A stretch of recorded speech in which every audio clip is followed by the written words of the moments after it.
name's Ellie and I'm from Maggie's Toronto Sex Workers Action Project in Toronto, and today I'm going to read you a small excerpt of our chapter from Sex Work Activism in Canada by Amy Lebovitch and Shawna Ferris. And thank you so much to both for including us in the book. We're just really happy to be able to tell our story, but then also to be included with so many other movement leaders from the sex workers' rights movement in Canada. So I'm going to read you a piece of our chapter on some of our advocacy, and then I'll go back and tell you a bit about what happened with each case. Standing with sex workers. Maggie's has led a number of campaigns demanding justice for sex workers in our community in recent history. When Laura Wells, a homeless trans sex worker in our community and regular drop-in participant, went missing, Maggie's worked with Laura's family and friends to demand that Toronto police take the case seriously and invest time and resources in searching for her. We used our networks to demand justice for Laura. It was a hashtag justice for Laura. Organized regular community-led searches and pushed local media to cover the case closely until she was found. Most recently, Maggie's led a campaign to demand justice for Mocha Dawkins, a black trans sex worker who was confronted by a violent client and subsequently criminalized and incarcerated for defending herself from violence. Maggie's organized court support, media outreach, and worked to facilitate community partnerships to provide strong supports for Mocha and continue to work with her. Mocha's case raises a number of issues around the role police play in harassing sex workers and also dismissing violence against our communities. It's important for our movement to recognize that Black trans women are disproportionately targeted by violence, both in our communities and from the criminal justice system more broadly. Our organizing must respond to this violence and ensure that cases like Mocha's are not left by the wayside. So two cases here, Laura Wells and Mocha Dawkins. Maybe I'll start with Laura. There was some art that we made for her campaign, you can see up here. So Laura Wells came to our drop-in program, Maggie's. We have a weekly drop-in program every Wednesday. We've had that for decades. And suddenly stopped showing up in July of 2017. She was really close with our staff at Maggie's, but also a lot of the people who came in and out of the program. So she had some pretty deep friendships in those spaces. It was actually one of our staff, Monica Forrester. She's our Indigenous coordinator at Maggie's, and she's done just so much incredible sex worker activism in and around our city too, Monica Forrester. So it was Monica that sort of first noticed and started going to her friends and family, but then also eventually approaching the Toronto Police Service, and when they turned her away, she went directly to local jails, local hospitals, as well as mental health facilities just to see what was going on. But Laura is someone, she's Black and Indigenous, trans woman, and homeless in the city while doing sex work. And so one of the things that Toronto Police told us initially was that, you know, people like this, like, they said that people like Laura were transient, right? That they disappear and reappear then all the time. So they were very clear about how much they valued or devalued Laura in that time. And so they refused to even look for her.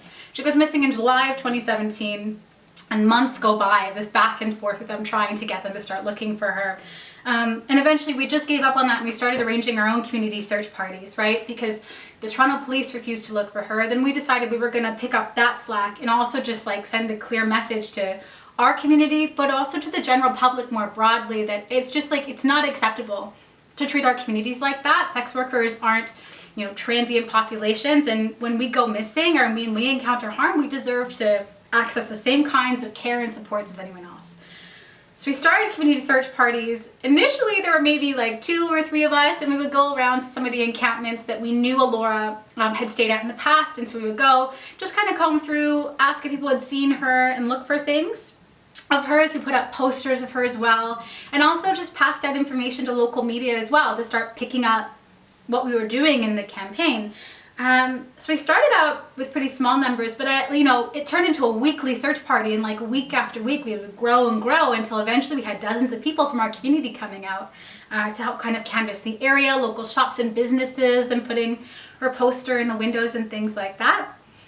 So it was really powerful, and you know, we managed to put enough pressure on the police not only to look into Laura's disappearance, but also to be accountable for some of their remarks to us about, you know, the transient population or who they do and don't decide to look for. We ended up putting enough pressure on them that they did reopen their search into Laura, and she was found but unfortunately she passed away. And so, you know, it's obviously not the result that we were hoping for, but we did get to organize like a memorial and a vigil for her friends and family to come through.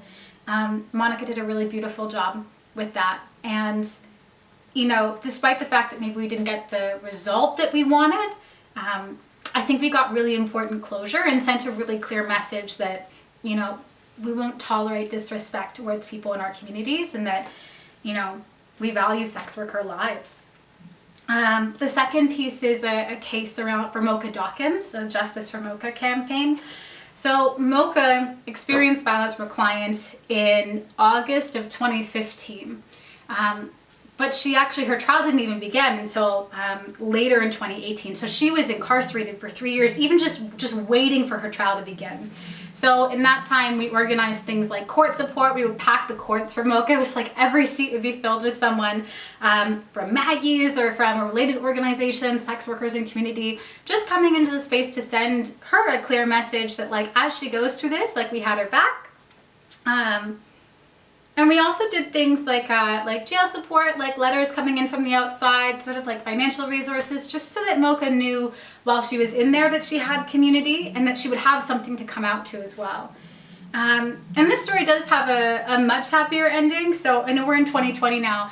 Mocha got out in late 2019, in November of 2019. And so our support for her now looks much more like reintegration support, so she can get back into the community and turn into her own activist and human rights advocate. She ended up filing a human rights complaint against the detention center that she was in for violating her human rights as a trans woman. And she's really picked up that mantle of like public advocacy and support for sex workers as well. And so another case that's also really close to our hearts at Maggie's too. I think that's everything I have to say, but thank you so much again for the opportunity to write a chapter for this book and to include our stories and our histories with all of these incredible sex workers' rights activists.